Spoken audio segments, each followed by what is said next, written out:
This is Judging Legacy. I am Brian Koval. I've been a level 2 judge since 2009. I have loved Eternal Magic since about 2008. I pioneered the old strategy of judge standard on Saturday, play Legacy on Sunday, back when the Star City Opens were 2 individual events on a weekend. I stopped working big events around 2016. My life total changed, or life total, LOL. My life situation changed, and just traveling to GPs to judge didn't make sense anymore. But then I started winning tournaments in 2017. I've won the Star City Invitational, a Modern Grand Prix. I have 5 Eternal Weekend top 8s, including a win. I have 7 or 8 SCG Classic Legacy top 8s with 2 wins. I am something of a subject matter expert. One part of your screen here, I am hoisting the trophy at GP Brussels 2010 as a joke in my judge uniform. And 9 years later, I'm hoisting a GP trophy as a player in my human uniform. What a difference 10 years makes. Also, what a difference 10 years makes in the quality of cell phone cameras. Look at those 2 pictures. Wow. So this is the basic rundown of what my presentation is going to look like. Practical considerations for judging legacy events. Going to get into just like, shotgun blast of quick rules interactions. And that's going to be about 80 slides. And then we're going to wrap it up with some legacy specific policy things. And we'll have a Q&A at the end. So practical considerations. Number 1, this is just Magic the Gathering. You are a judge, you know policy, you know the rules. These are just Magic cards. Do not be intimidated by this card pool. Judging Legacy is not really harder than judging Standard or Limited, especially with, I don't know if it's complexity creep or the way they're printing cards lately. Oko Thief of Crowns was legal in Standard very recently, in living memory of all of us. So there's no excuse to be scared of humility if you've judged with Oko. So just keep that in mind. So cards are expensive. We know that. They're getting more expensive. The reserve list is out of control. Commander is competing. A lot of those reserve list cards that Legacy players also want. These are just some random decks I pulled off MTG Goldfish yesterday. Between $4,000 and $10,000. It's rough. It's rough out there. If you are the head judge of the tournament or the TO has put announcements in your hands, stress security awareness at the beginning of the tournament. Remind people, don't walk away from anything even for a minute. Don't trust your friends to watch your stuff. They care about it less than you do. Hook your backpack strap around your foot while playing your matches. All the time at Magic tournaments, I'm walking down the aisles and there's just a backpack behind a chair. I could pick that up. They're looking at their match. They don't know the difference. It's gone. A trick I use myself, I've used it for a decade now. Put the strap of whatever your bag is around your foot. If anyone tries to pick up your bag, you're going to feel it and it's not going anywhere. If there are security measures in place, explain them. Certain tournaments like Eternal Weekend have adopted a wristband system where when you check in the morning, you get a numbered band that goes around your bag and around your wrist. And every time you come in and out of the tournament hall, they're going to make sure the bags you're carrying match the numbers on your wrist. Make sure players know that that's the thing. Because if they just walk in not knowing that, they're not going to be able to walk out with their bag later. And it gets tricky. This one is not intuitive, but it's important and worth saying out loud. If someone drops a card, if like the wind blows and some cards fall off a table, don't try to catch those cards. They are made of paper. They'll flutter gently to the ground. Grabbing at them in the air can cause damage. The human hand will hurt those things way more than falling to the ground will. And if you see something, say something. Call a judge if anything suspicious happens, always. Judges, if you can pick up and walk away with a bag, so could anyone else. If there's a bag just sort of on the ground, and there's a group clearly attached to that bag, but they're just not really paying attention, ask who it belongs to, let them know the next passerby might not be so honest.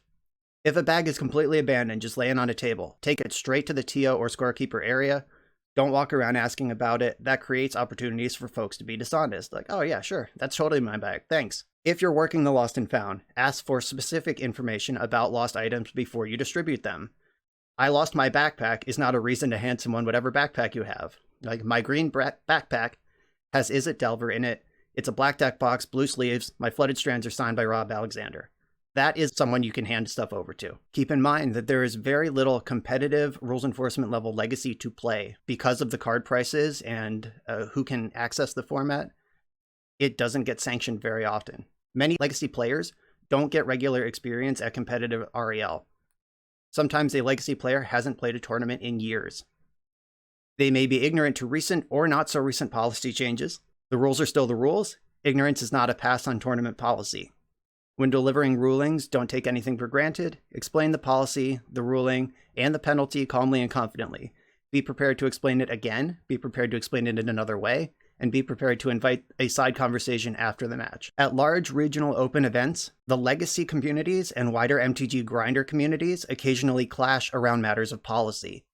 Things that someone who plays a Star City tournament every weekend, like missed triggers and that sort of thing, they take that in stride. Someone who just came out for the first time in 2 years because it was in their area might not know about that and might not be happy that the opponent just cast a spell through their Chalice of the Void. So be prepared to mitigate those sorts of disagreements. To the legacy players who are watching this on YouTube later, the judges got this, but to the players, tournament policy exists to create a fair competitive experience for everyone. It is a very good thing. It's your job to understand these policies when you sign up for a tournament. Your opponents who call for judge assistance during a match and the judges who deliver rulings and penalties are not jerks or anything of the sort. A judge should be called anytime there's confusion or potential for confusion. Calling a judge is not inherently rules lawyering nor an accusation of cheating.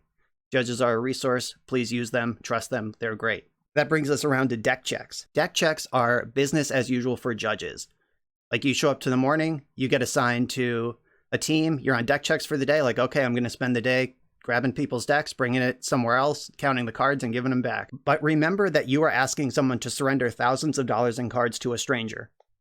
It is possible that a player doesn't know what a deck check is and or has never been subject to one before.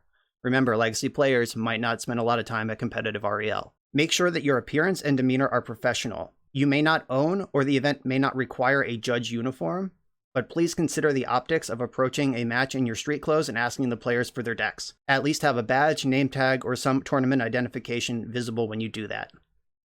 Many years ago, I hope that judging has come past this now, we had a walk-up candidate at a Star City Legacy Open who was just like, hey, I want to be a judge. What do I do? And they're like, sure, we'll train you up today and see if you want to test at the end of the day. And this person, it was like the early 2010s, had like a big baggy Slipknot shirt on and those pants that you buy at Hot Topic with all the like chains and things dangling off of them. And that's what he wore that day because that's what he had. And they had him on deck checks. And I watched this person approach a table of Legacy Magic and say, hey, can I have your decks? It's a deck check. And the players were like, yeah, sure. And this person dressed as such just walked away with 2 legacy decks. I think about that a lot when I'm thinking about judging and deck checks and safety and security. And like, he really could have been anyone. So just think about that. Also, even players who do know the drill, they do know about deck checks, they may not want their deck to leave their site. They may not want their deck to leave their side. Have a plan where, like, sure, you can sit 2 tables away with a direct line of sight on us while we check your deck. Or, yeah, you can come over here with me, separate from your opponent's deck. Have that somewhere else, obviously. And you can watch me check your deck. I know someone personally, a friend of mine, another Eternal Weekend Vintage champ. His vintage deck is worth $300,000 at my last count. And he will not let a judge walk away with it alone. He will be with you, and just be prepared for that. Judge, can I use the bathroom? The answer to this question is always yes. Always. Yes, they can use the bathroom. As the responding judge, you need to watch their stuff with no distractions while they're in the bathroom. Don't just stand generally nearby, talk to other judges, watch a nearby match, whatever. Sit in that chair with their stuff directly in front of you. You're in charge of it. For those 3 minutes, you only have one job. Don't take another call. Don't trust cards to do what they say. That's a huge one. The legacy card pool reaches back to Richard Garfield just writing words on random pieces of paper in 1993. It was before the comp rules were even written, much less formally managed.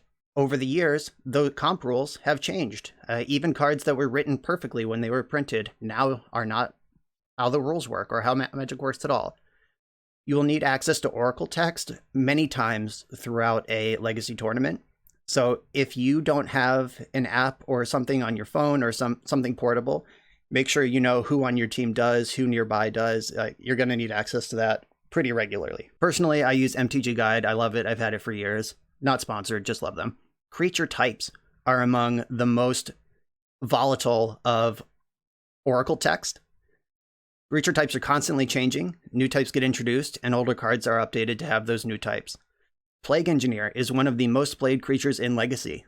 knowing the Oracle text creature type of cards will be essential. A very recent example, Modern Horizons 2 introduced the Phyrexian creature type, and that was added to lots of creatures through Magic's past, including every single creature that has the infect keyword on it. So Plague Engineer on Phyrexian now wipes out the entire infect deck in both Modern and Legacy. Like, that's going to be something that might come up. Bans since the last time we played Legacy in paper. So March 2020 was when the world shut down for COVID. Underworld Breach, Theros Beyond Death was the new set, the most recent release when Paper Magic stopped. Underworld Breach was a card in that set, and Underworld Breach was insanely broken. I have not seen a card banned that quickly in Legacy. It was based entirely on Magic Online data. There were no paper tournaments with that card in them, and it was gone very quickly. Lurrus and Zirda are still banned in Legacy. Even after the errata, these cards remain banned. The first tournament back, about a month ago at this point, I live in a place where people can be vaccinated if they want to be, and Paper Magic starting to come back. Round 1, Game 1, Legacy tournament, somebody said, my companion is Lurrus, and that had to be dealt with. Luckily, it was at the beginning of the tournament, so it could be cleaned up quickly without too much disruption, but people might not know that. Also, an important thing that also may come up is that companions are banned.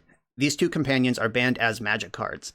Like, you can't have them as your companion, and you can't put any copies in your deck, which may cause some confusion. Like, people may skip a step and be like, oh yeah, well, obviously the companions are banned, but this deck would be great with Zirda, so I'll just play 4.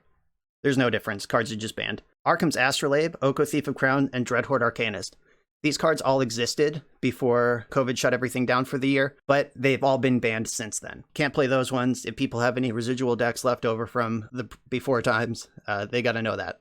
So let's get into the rules, combos, and interactions. This is going to be pretty quick, but I hope I've included enough information to keep everyone with me. We're just going to jump right into layers. I'm not farting around with other stuff. This is going to affect so many of the rules moving forward. The layer system. Here's a nice graphic of it. Let's get into it. So this actually came up during Elliot's presentation in the Abundant Growth versus Blood Moon section. Blood Moon applies in Layer 4 type-changing effects. Changing the land's types may change what abilities they have. It is incidental of the type change in Layer 4. It would have to specifically name the addition or removal of abilities to apply in Layer 6. That's why in Abundant Growth, on a land with Blood Moon in play, doesn't care about Blood Moon. It will always apply in Layer 6 after Blood Moon applies in Layer 4. Remember your Oracle text. Here it is already. Look at that original printing Blood Moon. All non-basic lands are now basic mountains. But the most recent printing, non-basic lands are mountains. Those are functionally different things. Lands affected by Blood Moon are still non-basic. Basic is a super type applied to 11 lands in all of Magic. It's the 5 basics, the 5 snow basics, and waste. Blood Moon does not add a super type. Cards that care about basic and non-basic lands still function as normal on these non-basic mountains. Blood Moon doesn't affect super types or non-land card types. Other qualities of non-basic mountains will be kept. So Seat of the Synod is an artifact mountain that taps for red. Boseiju Who Shelters All is a legendary mountain named Boseiju Who Shelters All that taps for red. Dryad Arbor is a land creature - mountain dryad. It is a 1/1. It is a green card. Color identity is not affected by Blood Moon removing that ability. That is just a property of the card. It taps for red, and it is still affected by summoning sickness because it's still a creature. Urza Saga. So Urza Saga is an enchantment land - Urza Saga. Saga is a subtype of enchantments with their own set of rules. When the number of lore counters on a saga is greater than or equal to its final chapter, that saga's controller sacrifices it. This is a state-based action that doesn't use the stack. Blood Moon replaces Urza Saga's land type with mountain. Since Blood Moon doesn't affect other permanent types, Urza Saga is an enchantment land - mountain saga. Mountains don't have chapters. The game recognizes a saga is in play with lore counters equal to or greater than 0, and saga is sacrificed immediately. There is no priority window to float a red mana off of a Urza Saga with Blood Moon. Now let's get into the layers. So we already talked about Layer 4 is a type-changing effect, which is where Magus of the Moon operates. When multiple continuous effects are active at the same time, you start with Layer 1 and work upwards. Magus of the Moon turns non-basic lands into mountains in Layer 4. So lock that in and continue up the chart. If something happens later as we move up the layer levels, it doesn't reach back and affect something that's already in effect. So layer 4, lock it in, these are mountains. Humility removes Magus's effect in layer 6, but it is already applied, so the lands will stay mountains. Humility makes Magus a 1/1 in layer 7B. The final result is a 1/1 Magus with no abilities, but all non-basic lands are still mountains. Dryad of the Elysian Grove works in a similar way. Dryad of the Elysian Grove will be a 1/1 with no abilities, but your lands will still have every basic land type. But you don't get to play an additional land each turn, that ability is still removed. Same thing again with Painter's Servant, but in a different layer. The color changing effects are applied in layer 5, lock that in. Then in layer 6, Humility removes that ability, but everything is already painted. In 7B, Painter's Servant becomes a 1/1. The result is a 1/1 with no abilities, but everything is still the named color. This assumes that Painter's Servant is in play naming a color before the Humility arrives. We'll talk about the reverse order soon. Timestamps become relevant when two effects are competing to affect the same objects in the same layer. Whichever one entered the battlefield more recently is the winner. If Magus came into play first, Dryad will turn all lands, including Magus's non-basic mountains, into every basic land type and can tap for any color. If Dryad came into play first, Magus turns non-basics into mountains that only tap for red.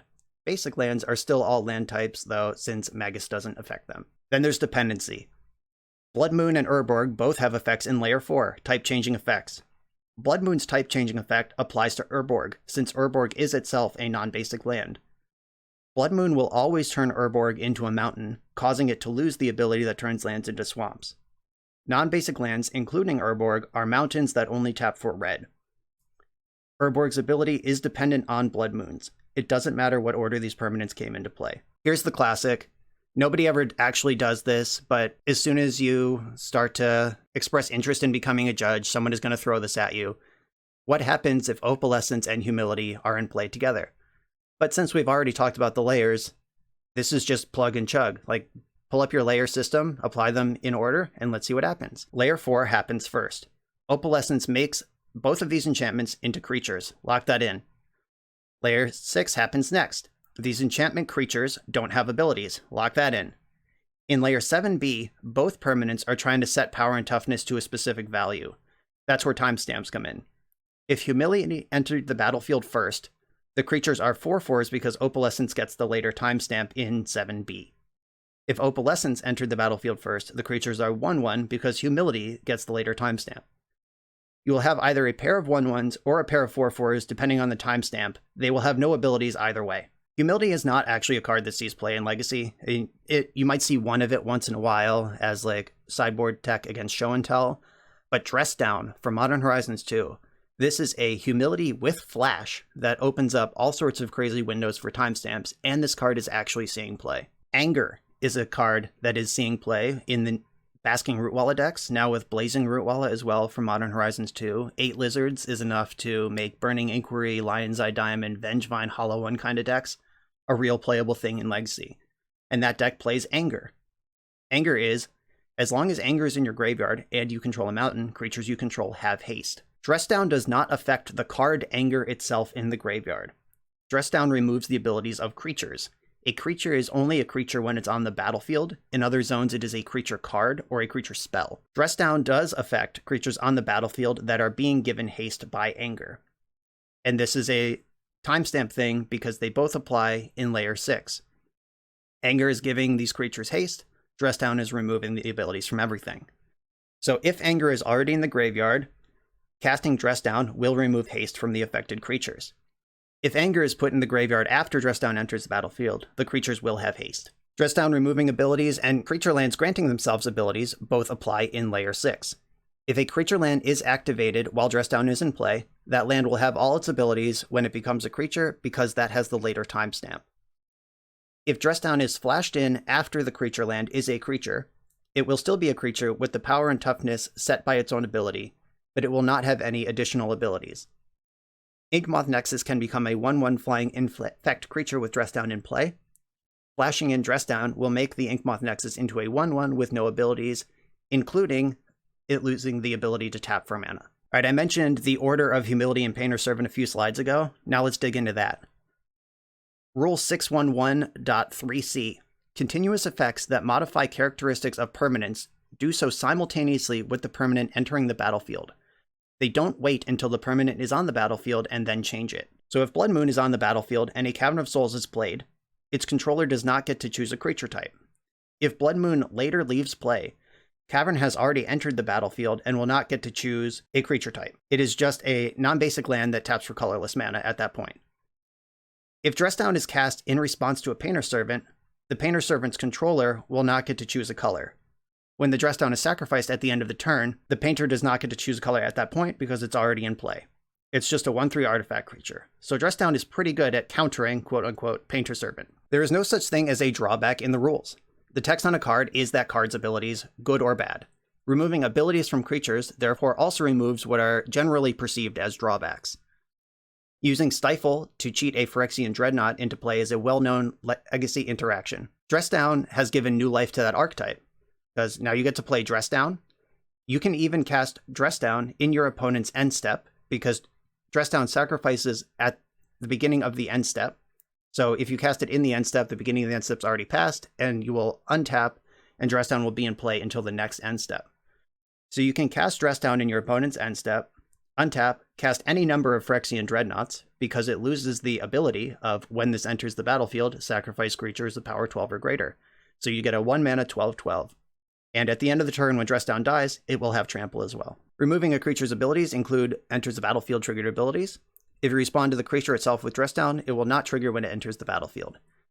Dress Down will not counter any abilities that are already on the stack. So if your opponent puts their Thassa's Oracle on the stack, that's the time to cast Dress Down. If it resolves and a trigger happens, Dress Down won't, quote-unquote, stifle the trigger once it's already in action. Removing the abilities of a creature with Evoke will not allow you to cheat that creature into play. Evoke is an alternate casting cost that, when paid, creates a triggered ability that sacrifices the creature when it enters the battlefield. Creature cards with Evoke still have Evoke in zones other than the battlefield. That cost can still be paid with Dress Down in play. The sacrifice trigger created by Evoke is tracked by the game separate of any printed abilities on the evoked creature. A creature cast with Evoke while Dress Down is in play will not get its enters the battlefield trigger if it has one, and it will be sacrificed as a result of Evoke's trigger all the same. These cards will probably line up. Dress Down is commonly played, and Endurance is everywhere in Legacy right now. Some creatures' power and toughness are determined by their abilities. Construct tokens from cards like Urza Saga are 0/0 creatures that get +1/+1 for each artifact you control. If you remove that ability, they are 0/0 and die immediately as a state-based action. Tarmogoyf got lucky with one printed point of toughness, so it won't just die outright to a Dress Down, but it will be 0/1 with Dress Down on the battlefield. The stars in Tarmogoyf's text box indicate a characteristic defining ability. These abilities function everywhere all the time, even outside of the game. If there are 4 card types in the graveyard and Dress Down is in play, Tarmogoyf on the battlefield is 0/1. Any other Tarmogoyfs still in your deck are creature cards, not creatures, and are 4/5, so they can't be found with cards like Imperial Recruiter. Tarmogoyf versus damage. This is a classic interaction. Damage doesn't kill creatures, state-based actions do. Usually those things are indistinguishable. Tarmogoyf is the poster child of making this rule more visible. Other examples like Death's Shadow exist, but Tarmogoyf is the big one. If a graveyard contains sorceries and creatures, Tarmogoyf is 2/3. If that 2/3 Tarmogoyf is targeted by Lightning Bolt, it will be a 2/3 with 3 damage marked on it, but Lightning Bolt has to finish resolving before the game checks state-based actions. The final step of resolving a spell is putting it in the graveyard. At this point, Lightning Bolt, an instant, is in the graveyard, and Tarmogoyf is a 3/4 with 3 damage marked on it. We got some more state-based actions here. If you remove Dryad Militant from the battlefield, does the spell that removed it get exiled? And that depends. We just learned that state-based actions with Tarmogoyf, in the case of Lightning Bolt, the Lightning Bolt goes to the graveyard before the game recognizes that it needs to remove Dryad Militant, and Lightning Bolt is exiled. In the case of a card like Swords of Plowshares or Abrupt Decay, removing the Militant from play is part of that card's written effect, which will apply before the card finishes resolving and go to the graveyard, so these cards will not be exiled. Nobody actually plays Dryad Militant, but Rest in Peace is everywhere in the format. This is a card you will see. A destroyed Rest in Peace will always exile itself. There is no headed for the graveyard zone in Magic. The card is on the battlefield until it is in the graveyard. So Rest in Peace will always see itself going to the graveyard, because if it's not in the graveyard yet, then it's in play. So it'll always see itself and always exile itself if it is destroyed. Abrupt Decay will destroy the Rest in Peace before the decay resolves and goes to the graveyard, so it is not exiled. Seal of Primordium and Kasali Pride Mage are sacrificed as a cost, so those are in the graveyard before their abilities even resolve. So Rest in Peace will, of course, still be in play and see them before the Rest in Peace gets destroyed, in which case both of the cards are exiled. And here's a fun little bonus one on the way out. Nobody actually plays Opalescence. This is not going to happen in a tournament. But if Opalescence and Dress Down are on the battlefield at the same time, they become creatures in Layer 4. Dress Down continues to remove the abilities of all creatures, including itself, which means it will not be sacrificed at the end of the turn. Opalescence will be a 4/4 with no abilities, and Dress Down will be a 2/2 with no abilities. Though due to the magic of layers, both will continue to have their static effects applied indefinitely. So really the only thing that is lost with these two cards in play is Dress Down sacrificing itself at the end of the turn. Though I guess it wouldn't draw a card either. So if the Opalescence is in play already, it wouldn't draw a card either. So Dress Down, if you want the Humility, you could get it for 2 mana, but you don't get to draw a card, but you don't have to sacrifice your Dress Down either. Dark Depths, moving on out of layers for a little while. Dark Depths combo. Removing the ice counters ahead of schedule to get a 20/20 flying Merit Leech token is a staple of the Legacy format. It exists in several different shells. Vampire Hexmage is commonly used to remove all ice counters from Dark Depths and get a 20/20. Hexmage can also remove all loyalty counters from a Planeswalker, removing it from play. Hexmage can also set a Chalice of the Void, Aether Vial, level up creature, or Saga to 0 counters. Those are just a few examples that might come up. There's lots of places where counters are on cards, and Vampire Hexmage has a lot of surprising applications. Hexmage doesn't need a target with counters. So if you want to just sacrifice your Hexmage, you can do that. Just choose a random like land in play or whatever. It doesn't actually have to have counters to target.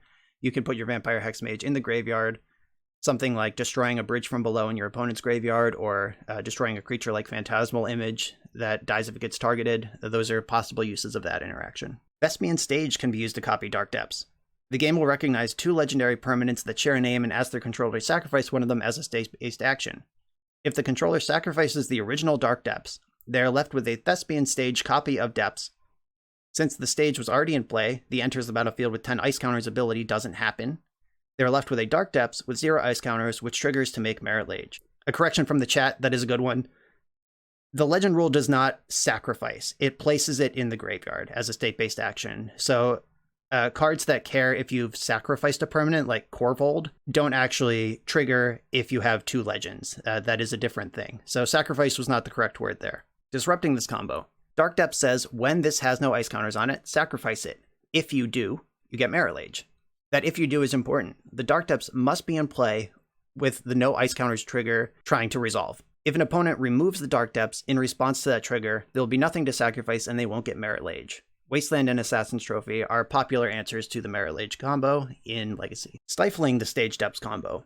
Stifle is a card that does see Legacy play. Stifle does not line up well with this combo. If Dark Depths has no ice counters on it, the game will recognize the conditions of its make a Merit Lage trigger and put that ability on the stack. Dark Depths is not sacrificed until that trigger resolves. If an opponent stifles that make a Merit Lage trigger, the trigger will be countered, but Dark Depths is still in play.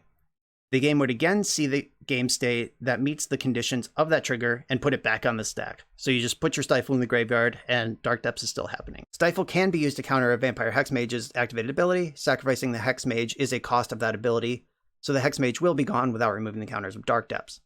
The copy ability of Thespian Stage can be countered, delaying the combo temporarily. If the copy ability resolves, there's not another window to effectively stifle Merit Lage from coming into play. Stifle also lines up poorly against Standstill, which is another card that does see Legacy play. Standstill is sacrificed when one of its triggers resolves, just like Dark Depths.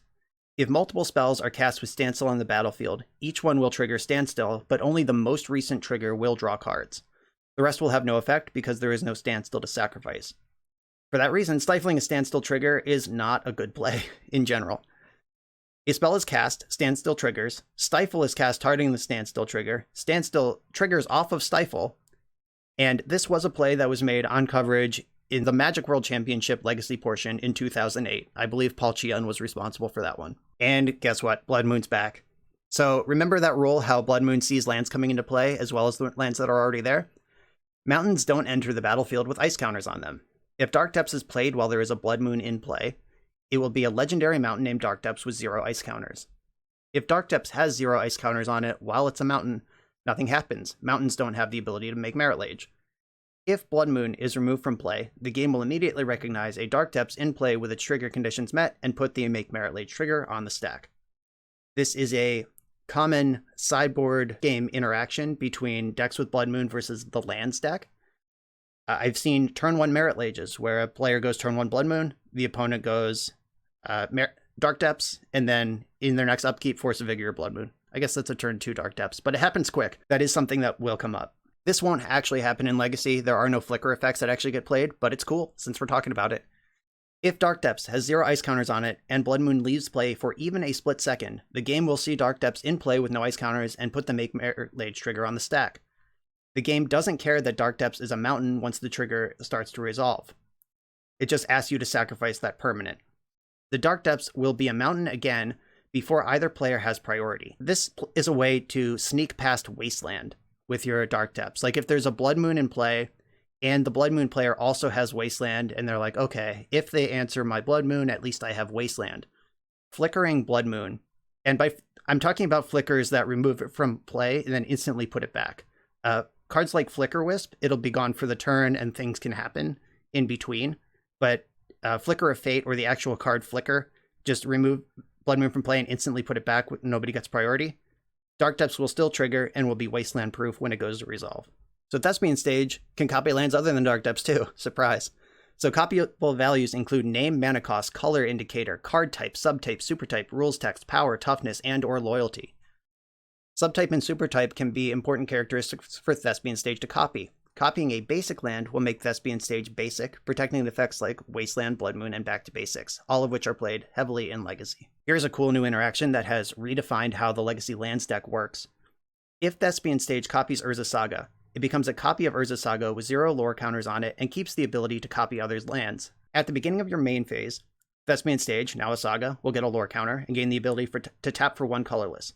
It will keep this ability even if it copies another land. So you could end up with a Glacial Chasm that taps for 1. That's pretty cool. When it gets the second lore counter, it will gain the ability to tap, create a construct token. It will also keep this ability if it copies another land. When the third chapter triggers, the game doesn't sacrifice the Saga until that trigger has resolved. So in response to the search for an artifact trigger, you can copy another land. When that trigger resolves, you get to search your deck for an artifact, put it into play, and you're left with a land that can tap for colorless, make constructs, and will not sacrifice itself because it's no longer a Saga. If you choose to copy a basic land, that land that can create a construct every turn is also immune to Wasteland, Blood Moon, and Back to Basics. This is a defining interaction in Legacy right now. And here's Trinisphere. I think after Layers, this is the #1 card asked about. Like, after you get through the jokes about Humility and Opalescence, Trinisphere is probably one of the biggest offenders in Legacy. But it's actually pretty easy end of the day. To determine the total cost of a spell, start with the mana cost or alternative cost that you're paying, add any cost increases, then apply any cost reductions. Finally, apply Trinisphere's effect if the mana component of the spell is less than 3. TLDR, figure out what your spell would cost without Trinisphere in play. If it's less than 3, make it 3. So let's talk about some stuff with Trinisphere. Thalia's cost increase is applied first. A spell that costs red will cost 1 and a red from Thalia, then Trinisphere will make it 2 and a red. If a spell costs blue-blue, that will cost 1 blue-blue from Thalia, and Trinisphere is satisfied with that. Force of Will's alternate cost involves 0 mana, so to alternate cast Force of Will, it would cost 1 life, exile a blue card, and 3 mana. Any other free spell will also cost 3 mana, regardless of how it is paid or what other costs are paid. So, in Omniscience, you're paying 3 for all those cards, even though you can cast them without paying the mana cost. Dread Return, Suspend abilities, things that let you cast spells for free like Urza and Cascade, all of those are affected by Trinisphere. Shattering Spree, Replicate is an additional cost. Shattering Spree with no replication costs red. Trinisphere will make it 2 and a red. 1 copy costs RR, Trinisphere will make it 1 RR, and you get to destroy 2 artifacts. 2 copies or more, Trinisphere is satisfied with that. If you play RRR to destroy 3 artifacts, Trinisphere will see a spell that costs 3 and have no complaints on its way to the graveyard. Suspend gets a little bit interesting. A player must cast their suspend spells when the last time counter is removed. That is part of the suspend mechanic. However, nothing can force a player to activate mana abilities. You can choose to leave the spell in exile rather than tap 3 lands. Trinisphere cannot force you to pay 3 mana in your upkeep to resolve your suspend spell. Phyrexian mana provides an alternate cost of 2 life to paying that mana. You can announce paying 1 and 4 life, but Trinisphere will want 2 more mana. So you'd end up paying 3 mana and 4 life for your Dismember. In a dire situation where you don't have black mana, that could circumvent color requirements, but if all your mana is black, you should just pay the 3 because you're paying it anyway. Save the life points. Delve, Convoke, and Improvise are the ones that work differently. They are not cost-reducing effects. They are alternate ways of paying mana that apply after the total cost is locked in. Trinisphere will always see Hogak as a 7 mana spell, even though you can't spend mana to cast it. Because these abilities are paying mana, not reducing the cost, you can't overpay. So you can't delve 20 to make a 23/23 Murktide Regent. You can't tap 10 creatures to cast Hogak to play around Season of the Witch or whatever weird card you'd want your creatures tapped for. The rules are a little different for those 3 things specifically. Cost increasing. So Trinisphere is the weirdest cost increaser, but it's not the most common. Thalia, Guardian of Thraben is the most common. Sphere of Resistance and Thorn of Amethyst also get played in some sideboards. The steps of casting a spell. Announce the spell and move it to the stack. Make your choices, mode, splice, value of X, how it will be cast. Choose illegal targets if necessary. Announce divisions if necessary. Determine total cost. Apply additional increases and decreases here. Activate your mana abilities and pay for the spell. Sunburst and Converge can get a little weird with that. These are mechanics that care about what color was spent to cast the spell. They don't care what part of the cost was paid, just that different colors were used. You could spend 2 mana to exile Thalia, Guardian of Thraben with Prismatic Ending. So you announce your spell for X equals 0, targeting Thalia. That's steps 1, 2, and 3. Determine the total casting cost in step 5, and that's 1 white for ending, plus 0 for X, plus 1 generic for Thalia. So the cost is 1 and a white. Then you pay your cost in step 7, and as long as you spend a non-white color for that 1 extra that Thalia is asking for, the game will see a Prismatic Ending cast with 2 colors and exile that Thalia. Engineered Explosive works the same way. You can use the same trick to put more colors into a spell than its total mana value. Pentad Prism for 3 and Painful Truce for 4 have both been spotted in the wilds out in Legacy. Now let's get into Teferi Time Raveler. This is also a heavily played card, does a lot of weird things to the game. Each opponent can only cast spells only time they could cast a sorcery. That is Teferi's static ability. A player who has priority may cast a sorcery card from their hand during a main phase of their turn when the stack is empty. Teferi Time Raveler has some clear applications. Its controller spells will resolve, and they don't have to worry about tricks in combat or end steps. Teferi also has some applications that may be surprising. With Teferi Time Raveler on the battlefield, suspend spells can't be cast. Players can't cast sorceries during the upkeep. If the player can remove the last time counter during their main phase, the spell still can't be cast because casting the spell is part of Suspend's triggered ability. That trigger is still on the stack at the time you would cast the spell, so the stack isn't empty and sorceries can't be cast. Other abilities such as Cascade, Rebound, Madness, cards that cast spells as part of abilities resolving don't work due to Teferi's restriction. If an object is on the stack, including the object telling you to cast that spell, you can't cast sorceries and therefore can't cast that spell. So here's some of Teferi's Hall of Shame. Here are some more. Some of these are not played in Legacy. Obviously, Dreadhorde Arcanist is banned at this point. Basking Rootwalla is a popular card right now. Cascade is popular. Sheldock Isle is a card that Doomsday plays. It's a sideboard plan against blue decks. You can't cast Emrakul out from under your Sheldock Isle with Teferi in play. Force of Vigor, you can pay 4 mana in your main phase, but you can never alt cast it because that is on the opponent's turn, and you can't do that. Teferi's pretty rough on a lot of the format. So timing is everything. Some cards establish an extended timing window to play the cards, such as until end of turn or until the end of the next turn. Effects like these circumvent Teferi Time Raveler as long as you cast any spells generated from these effects during your main phase when the stack is empty. So Urza doesn't say cast this right away, it says you may cast it until end of turn. Snapcaster Mage, also you don't have to cast the spell right away. Mind's Desire is banned in Legacy, but if you're playing Vintage or a more powerful format or Commander, that one does get around the rule as well. What are the golden rules of Magic? Can't beats can. When a rule or effect allows or directs something to happen, and another effect states that it can't happen, the can't effect takes precedence. If both players control Teferi Time Raveler and activate its +1 ability, which allows them to cast sorcery spells as though they had flash, the static ability from the opposing Teferi will take precedence. Neither player could play spells except when they could cast a sorcery. Manipulating priority. If Show and Tell resolves, and the active player puts in Omniscience, they will have priority back to cast a sorcery speed spell before the non-active player can interact with their Omniscience. If the non-active player chooses a permanent with an enters the battlefield trigger for Show and Tell, both players will have to pass priority for that trigger to resolve before the active player gets priority back to cast a sorcery. This gives the non-active player an opportunity to remove Omniscience before its controller can cast Emrakul or Grizzlebrand. Legacy has a lot of powerful spells with flashback, escape, or other ways to cast them from the graveyard. With enough mana, the active player can cast their spell, then cast it again before an opponent has priority to remove it from their graveyard. This is really common with Uro Titan of Nature's Wrath. If you just get up to 7 mana, cast the front half, let the draw trigger resolve first, then the sacrifice trigger, and then immediately with your priority, escape it. That plays around Surgical Extraction, plays around Scavenging Ooze, that sort of stuff. That's pretty common. The non-active player can put an object on the stack in response to the first spell, like activating a fetch land, counter that spell in response to their object, then both players will have to pass priority on that object before the active player can cast another sorcery speed spell. This creates a window to exile the card before it can come back from the graveyard. Lion's Eye Diamond has functional Oracle Errata. This is a huge card in the Legacy format. Lion's Eye Diamond can be activated only as an instant, not as a mana source as printed. The mana source card type is obsolete, and all printed instances of that terminology have been replaced with instant or absorbed into mana abilities. The steps of casting a spell start with putting the spell on the stack and end with paying for that spell. As printed, Lion's Eye Diamond is a one-shot Black Lotus to cast a spell in your hand. But because you can't cast instants in between announcing and paying for a spell, the errated Lion's Eye Diamond discards your hand as part of the cost to get the mana. By the time you have that mana, your hand is discarded. That mana will have to be used to do something else. Lion's Eye Diamond priority. Using Lion's Eye Diamond to discard and cast Echo of Eons for its flashback cost is a common Legacy interaction. There is no priority window for Echo to be exiled from the graveyard before it can be cast with LED's mana.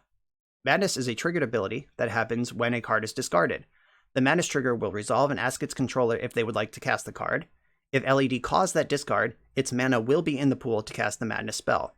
Why does any of this work if LED is an instant? Shouldn't its ability be on the stack while Echo is in the graveyard, or when the Madness cards are trying to be cast? Lion's Eye Diamond's ability is still a mana ability, so it doesn't use the stack. It just has a timing restriction that this mana ability can only be used at instant speed. If you pull open Gatherer and look at the rulings under LED, it says, yes, this is a bit weird. That's an official response.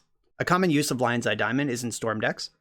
These decks use LED in response to cards like Ad Nauseam and Burning Wish, so castable cards are added to their hand after the LED mana is floated in their pool. The LED must be used when its controller has priority.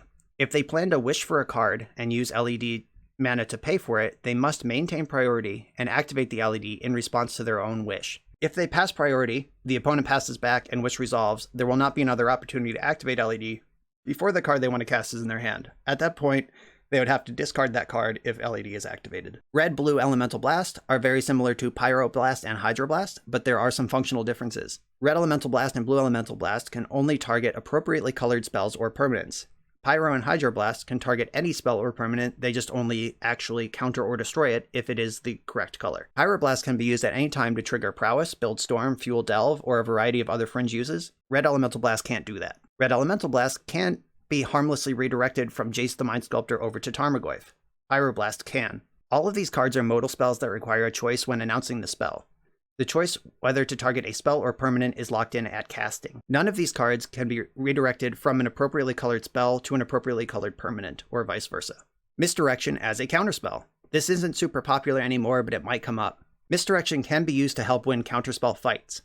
You can't misdirection a Force of Will, or any other counterspell, to target itself. No spell or ability can target itself. You can misdirection a Force of Will to target misdirection. The steps of casting a spell start with putting that spell in the stack. Choosing the target for misdirection doesn't happen until the third step of casting it, at which point it is already on the stack and a legal target for Force of Will. Misdirection can change the target of Force of Will to misdirection upon resolution of misdirection. When Force of Will tries to resolve, it will be countered due to not having a legal target, since misdirection has already resolved and left the stack. Yikes. Veil of Summer. Veil of Summer is a commonly played Legacy card. Veil does 3 different things for 1 mana, and they are not necessarily related to each other. Draw a card if an opponent has cast a blue or black spell this turn. The blue or black spell doesn't have to resolve, just has to be cast. If Veil of Summer is used in response to Force of Will, it will see Force of Will on the stack and count it to draw a card. Spells you control can't be countered this turn. Veil has to resolve in order to get this effect. It does not protect itself, and it can be countered.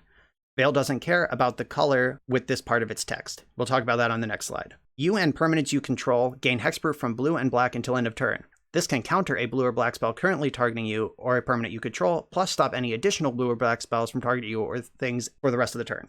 Draw a card if an opponent has cast a blue or black spell this turn. Blue or black spell doesn't have to resolve, just has to be cast. The blue or black spell also doesn't have to have anything to do with Veil's other effects. If an opponent casts Ponder and pass the turn, you can Veil of Summer in their end step just to draw a new card. You don't need to be having a spell countered or be the target of blue or black effects to get this. Spells you control can't be countered. Veil doesn't care about the color with this part of its text. Cards like Red Elemental Blast, Chalice of the Void counter spells without being blue or black. Ward is a triggered ability that counters spells. Veil gets through all of those. Chalice of the Void on 1 still counters Veil though. Remember, it doesn't protect itself. It has to resolve in order to get this effect. You and permanents you control gain hexproof from blue and black. A spell with no legal targets doesn't resolve. Abrupt Decay can't be countered, but the game rules can make it not resolve if its target has hexproof from black. Thoughtseize will not resolve and its controller will not lose 2 life if its target has hexproof from black. Tendrils of Agony and all other copies will not resolve and its controller will not gain 2 life per copy if its targets have hexproof from black. So Veil of Summer with Teferi Time Raveler. Veil of Summer can't be cast in response to anything while Teferi's on the battlefield. We covered that already. Veil can be cast in response to Teferi. You'll get to draw a card because Teferi is a blue spell, and it will give your permanents hexproof from blue until the end of the turn, so Teferi can't bounce any of them that turn with its -3 ability. If Teferi is already in play, you can cast Veil of Summer as a sorcery during your main phase to make future spells that turn uncounterable. You don't have to respond to a counterspell to get that effect for the rest of the turn. Containment Priest. This is a commonly played Legacy card as well. There are many ways in Legacy to cheat creatures into play. Here are some of the finest ones: Show and Tell, Grinston Zenith, Narcomoeba, Reanimate, Aethervial, Natural Order, Muxus, Ninjutsu, Sneak Attack, Vengevine. This is just a few of many. Containment Priest must be on the battlefield before the non-token creature would enter in order for its replacement effects to apply. Cards like Show and Tell and Exhume put 2 creatures onto the battlefield at the same time. If Containment Priest enters the battlefield from either of those effects, it and the other creature will not be on the battlefield yet, or are already there together. There is no window for Priest to be in play and see the other creature before it's already there. If that creature isn't in play yet, neither is Priest. Likewise, Priest will never see itself. You can activate Aether Vial and put Containment Priest onto the battlefield, and it will not exile itself. Dryad Arbor appears in many decks that Containment Priest are good against anyway. Containment Priest exiles any non-token creature that wasn't cast. Dryad Arbor is a land. Lands can't be cast. Searching for Dryad Arbor with a fetch land will result in it getting exiled. Playing Dryad Arbor as your land drop from your hand in your main phase will result in it getting exiled. There is no way to get a Dryad Arbor onto the battlefield while Containment Priest effect is being applied. This will come up in Legacy tournaments, and players will miss it. Grist, the Hunger Tide's first ability, is a characteristic defining ability that functions all the time, even outside of the game. You can Greensun Zenith for Grist because it is a creature in your deck. You can get Grist with Living Wish because it is a creature in your sideboard. Grist can be your commander because it is a creature outside of any game, including during deck building. You could put Grist into play with Show and Tell or Exhume since it is a creature in your hand and graveyard. Grist is a creature spell when it is cast, so effects like Thalia won't make it cost more, and it can't be countered by Force of Negation or Dovin's Veto. This is the weirdest one that might happen. Some replacement effects modify how a permanent enters the battlefield. To determine which replacement effects apply and how they apply, check the characteristics of the permanent as it would exist on the battlefield. Grist is a creature card in your deck to search for with Greensun Zenith. When Grist tries to enter play, Containment Priest replacement effect takes a look at it. The game then checks the characteristics of Grist as it will exist on the battlefield. Containment Priest has no objections to this Planeswalker coming into play.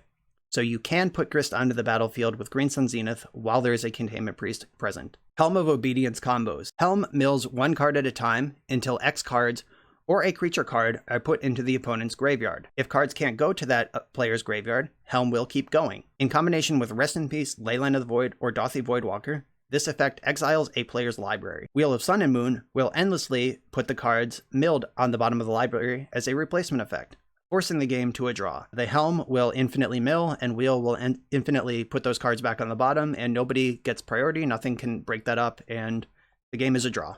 Painter's Servant and Grindstone. Grindstone mills the top 2 cards of a player's library. If those cards share a color, repeat the process. Painter's Servant makes all cards everywhere the same color. Grindstone will mill the target until there are no cards left to mill. If the Painter Grindstone combo is executed and the targeted player has Emrakul the Aeon's Torn in their deck, Grindstone will finish resolving, and then Emrakul's triggered ability will go in the stack and shuffle that full graveyard back into the deck. If the target has Progenitus in their deck, Progenitus is a replacement effect if it would go to the graveyard, not a trigger when it goes to the graveyard. So Progenitus will shuffle into the deck as a replacement effect each time it would go to the graveyard. This does not use the stack, so Grindstone could mill the same Progenitus many times in the same activation. It is allowed and encouraged to shortcut this interaction by milling all of the non-Progenitus cards and putting Progenitus as the only card in your now 1-card deck Like, please don't waste the tournament's time milling 2 Progenitus, shuffling it back in each time. If the target has 2 Progenitus, they will be milled by Grindstone and shuffled back in the deck infinitely. This game is a draw. Grindstone will keep seeing those 2 Progenitus, they'll keep putting themselves back in. This is the same as the Helm Wheel interaction in another form. Most decks don't have 2 Progenitus in them, so we shouldn't have to worry about this, but it could happen. Dredge is a static ability that lets a card's controller replace drawing a card with dredging the card from their graveyard to their hand. If an action or object is affected by more than one replacement effect, that object's controller chooses which one to apply first. Dredge can ignore cards that deny card draw because the player can choose to replace their draw with Dredge, rather than replace it with nothing, a treasure, or an opponent drawing, depending on the effect. Sylvan Library. This is a heavily played card in Legacy as well. Sylvan Library allows its controllers to draw 2 additional cards during their draw step. Then they must put 2 cards drawn this turn on top of their library or pay life to keep each one. If all 3 of those draws are replaced by Dredge, then the library's controller has drawn 0 cards when Sylvan Library asks them to put 2 back. Library is satisfied that the player doesn't have any extra cards drawn that they need to pay for. The player can keep all 3 cards without paying any life. If you dredge once and draw 2, you will have to put the 2 drawn cards back or pay 4 life for each. If you dredge twice, draw 1, you'll have to choose to pay 4 life to keep that 1. You can't dredge and then put a card that you dredged back with Sylvan Library because that card was not drawn. Speaking of dredge, Bridge from Below, big part of that deck. The second ability of Bridge from Below. When a creature is put into an opponent's graveyard from the battlefield, if Bridge from Below is in your graveyard, exile Bridge from Below. In order to get a zombie token, Bridge from Below has to be in the graveyard when its controller's creature dies and when Bridge's own trigger resolves.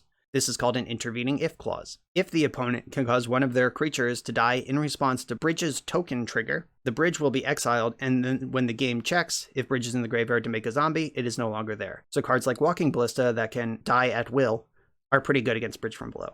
Some decks that play Bridge from Below also play Leyline of the Void to protect their Bridge from opponent creatures dying. Leyline of the Void only cares about cards that would go to the graveyard. A token is not a card. If a token creature dies, Leyline will not replace it going to the graveyard with being exiled. It briefly goes to the graveyard before ceasing to exist as a state-based action. Bridge from Below will see that token creature die and will be exiled. This is a cool combo with Shark Typhoon, which is also a card that sees Legacy play. If you cycle for X equals 0, Shark Typhoon will create a 0/0 shark token. It will die instantly, you'll never see it, but Bridge from Below will. Okay. We've made it through the rules section. Now let's talk about some policy procedures in Legacy events. Like I said at the beginning, policy is policy. There's nothing unique about Magic tournament rules or Infraction procedure guide in a Legacy event compared to events run at the same rules enforcement level. I'll outline some of the things that are likely to occur in Legacy tournaments and discuss their penalties and fixes. So Sylvan Library, we talked about this a little bit. Sylvan Library lets its controllers draw 2, and then they have to pay 4 life to keep them. Library doesn't care how cards are drawn, it just cares if they were drawn this turn. Under most circumstances, the draw step is the first time a player draws cards on their turn. However, some effects, like Ancestral Vision, that resolves in your upkeep if you suspended it. So you draw 3 cards in your upkeep, then you go to your draw step, and Sylvan Library says, hey, draw 3 more. Then you could put back any 2 of those 6. Or if something like Rashadan Port causes a player to brainstorm in their upkeep before their Sylvan Library resolves, like I'm going to use that mana before it's gone, let's go.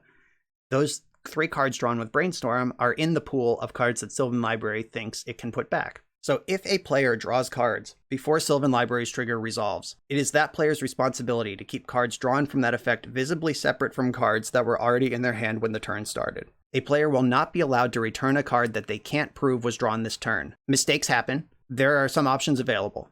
The player can pay 8 life to just keep all the cards. The player cannot return cards already added to their hand. They must choose from among the cards publicly known to be drawn this turn, if they've been kept separate. So if Ancestral Vision resolves, they just snap those 3 cards into their hand, then they get to their draw step and realize, oh crap, Sylvan Library should be able to see those. Oh, too bad. It's your card. Keep track of that stuff. Those cards have joined the hidden set and cannot be unhidden at that point. If the player has put all the cards from library directly into their hand, they may have committed a hidden card error. That's an error in the game that cannot be corrected by publicly available information. And the remedy to this situation is that the player reveals all previously unknown cards from their hand, and the opponent can choose 2 to put back for them. So that is a fix that is available. One thing that you may be asked to do as a judge is to come over and watch a player resolve their brainstorm, keep track of the cards for them that have been drawn this turn, and then confirm for the opponent that everything they did after Sylvan Library was correct. This is not something that you should agree to do.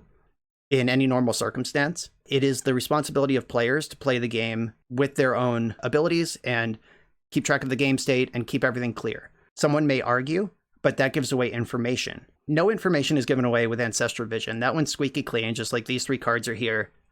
I'm putting 2 back. Brainstorm, though, if you cast Brainstorm in your upkeep and put your hand into one pile, put your 3 Brainstorm cards into another pile, and then put 2 cards back for Brainstorm, your opponent will know if you just returned a card that you just saw off Brainstorm or a card that had already been in your hand or what combination thereof.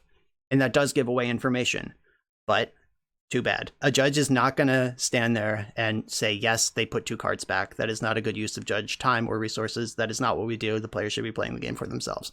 That is the answer to the Sylvan Library Brainstorm question. So here's a quick thing on shortcuts.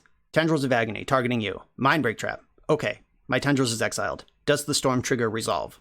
We all see the problem there, right? According to the MTR, shortcuts define a default communication. If players wish to deviate from these things, they should be explicit about doing so. A player is not allowed to modify an in-use tournament shortcut without announcing the modification in order to create ambiguity in the game state. So due diligence from the judge. Ask questions like, have any storm spells been cast this game? Would you have announced the trigger if Mindbreak Trap wasn't cast? There are some easy follow-up questions to ask here, but it is unlikely that the player meant anything other than Tendrils you with all the copies. That is an accepted shortcut. So missed triggers. At the beginning of this thing, I talked about how sometimes the Legacy community, who are more casual in general, come out once in a while, every year or two for a tournament, run into some friction with tournament grinders. The trigger policy is the #1 place you're going to get that friction. According to the IPG, the point by which the player needs to demonstrate awareness of a trigger depends on the impact that trigger would have on the game. So some common examples. Exalted, I'll attack you with my Inkmoth Nexus. Okay, no blocks. When you're announcing damage is when you have to indicate your Noble Hierarch is in play, like, okay, take 2 or take 1. Counterbalance and taking actions in response. So a common shortcut, which is completely supported by the rules, it's not even really a shortcut, is I have counterbalance in play, you cast Snapcaster Mage. In response, I cast Brainstorm. I have not missed my counterbalance trigger just because I didn't say it. When my Brainstorm's done resolving, I will indicate, okay, counterbalance. And that's fine. I've announced it when it matters. Chalice of the Void. It matters when the spell resolves. Eidolon of the Great Revel. That one's tricky because it could be a mistrigger for the opponent's spells, and it could be cheating for your spells. So judge, do your due diligence there, ask some questions. Pact of Negation and the Tabernacle at Pendrell Vale, those are also triggers that could be missed in Legacy. I'm going to talk about those 2 specifically right now. There was a time when default actions were a thing, where Tabernacle says pay 1 or your creature dies. Pact says pay 5 or you lose. The second you drew your card for the turn and the upkeep was passed, bam, you've lost the game. Bam, all your creatures are dead. That was how this worked for a very long time. That's no longer the case. If these triggers are caught within a turn cycle, they're put on the stack immediately. This will confuse some Tabernacle players especially. I remember a conversation I had about 10 years ago with a very prolific Stacks player who was giving advice to one of my friends who was picking up the deck, and he said, Tabernacle is not in your deck to tax your opponent's mana. It's there in the deck to Plague Win them when they draw their card. And that's how the rules worked for a very long time, but that's no longer the case. When these triggers are pointed out is up to the players. If Pact of Negation is forgotten, then the player goes into their main phase, casts 2 or 3 spells, no longer has 5 mana, and then the opponent says, oh, wait a minute, your Pact of Negation, which they now can't pay for, that's legal. I mean, they had their chance. It's their card. That might feel a little scummy, but it's not. It's supported by the rules. Same thing with Tabernacle. They could wait for them to pay some mana, then be like, oh, wait, all those creatures, you need to pay for them now when you have no mana. It is important to remember that these triggers only affect things that existed when the trigger would have happened. So the Tabernacle instance, if the opponent has 3 creatures in play, they draw for their turn, play 2 more, and then you say, oh, hold on, Tabernacle, they don't have to pay for the 2 new creatures, just the 3 that already existed when the turn began. That will be very different for some Legacy players. Show and Tell only allows players to put in artifact, creature, enchantment, or land. Those were the types of permanents that existed when Show and Tell was printed. Planeswalkers are not on the list of showable permanents. If Show and Tell resolves and a player puts in an illegal permanent, that is a game rule violation, the IPG would remedy this with a backup. It's a pretty simple one. Rewind the game to Show and Tell resolving and let both players make new choices. This particular one gives the offending player a significant information advantage since now they know what the opponent is bringing to class. Judges should investigate this situation. Again, do your due diligence, see if they have a different thing to put into play. I would ask questions like, oh, have you played a good show and tell before? Things like that, and check their hand. Like if their hand has Jace the Mind Sculptor and then like Trinisphere and like Oblivion Ring, like one of those is good against Grizzlebrand and the other is good against Omniscience, and knowing what thing is coming into play matters a lot. Ask some more questions. If it was determined to truly be an accident, it sucks that they gained that information, but that's what the warning is for, and continue playing the game. Resolve that show and tell. I was asked in the chat, if it was an accident, is backing up mandatory? Backing up is never mandatory. In fact, you're encouraged not to in most situations. The game state is illegal, and I guess you would have to make your judgment call if the game is more broken by the illegal game state or by the information gained by the illegal play. And you'll have to make a decision by then. Remember to involve your head judge if you're going to do a backup. This is where I'm going to end, and this is a big one. This is the world famous Brainderdane. Brainderdane is a spell where you pay 1 blue mana, look at a random number of cards, put a random number in your hand, do random things, and then call a judge. Players will draw 3 cards with Ponder thinking it's Brainstorm. They'll just put 3 Ponder cards straight into their hand. They will shuffle after putting 2 cards back from Brainstorm thinking it's Ponder. They will look at 3 cards with Preordain thinking it's one of the other 2. Depending on which combination of Brainstorm, Ponder, and Preordain effects the player concocts, this could be a game rule violation, a looking at extra cards, or a hidden card error. So let's look at those real quick. Looking at extra cards is when a player takes an action that may have enabled them to see the faces of cards that they were not entitled to see, such as looking at 3 cards with Preordain. A hidden card error, a player commits an error in a game that cannot be corrected by only publicly available information, such as drawing multiple cards directly into your hand with Ponder or Preordain. And the game rule violation is anything that isn't covered by those other 2. So draw 3 cards with Brainstorm, put 1 back is a GRV. Ponder, drawing 1 card, putting 2 on the bottom, mixing it up with Preordain, GRV. And you'll follow the appropriate fixes for each of those penalties, and you will have to figure out which ones are appropriate to assess based on what combination of effects the player has chosen to attach to their card. We got a follow-up question. Isn't shuffling with Brainstorm a hidden card error if there were cards in a known location in the library? Yes. Yeah, so I put that one in GRV. That could be a hidden card error because it cannot be corrected. The player did shuffle 2 cards away. So yeah, that would be a better thing to put in hidden card error. Like I said, this gets tricky. Make sure you're paying attention. Don't be afraid to take some time, pull out your IPG, confer with some other judges, make sure you're applying the right fix to the correct penalty. Or identifying the correct penalty is the first step because that will inform the fix. So make sure you have the correct penalty, make sure you know what you're looking at, and then just follow, like plug and chug the fix from there. Thank you for that question. Thank you all for sticking out. If you have any questions, feel free to drop them in the chat now. Here's my contact info if you have anything you want to talk about later.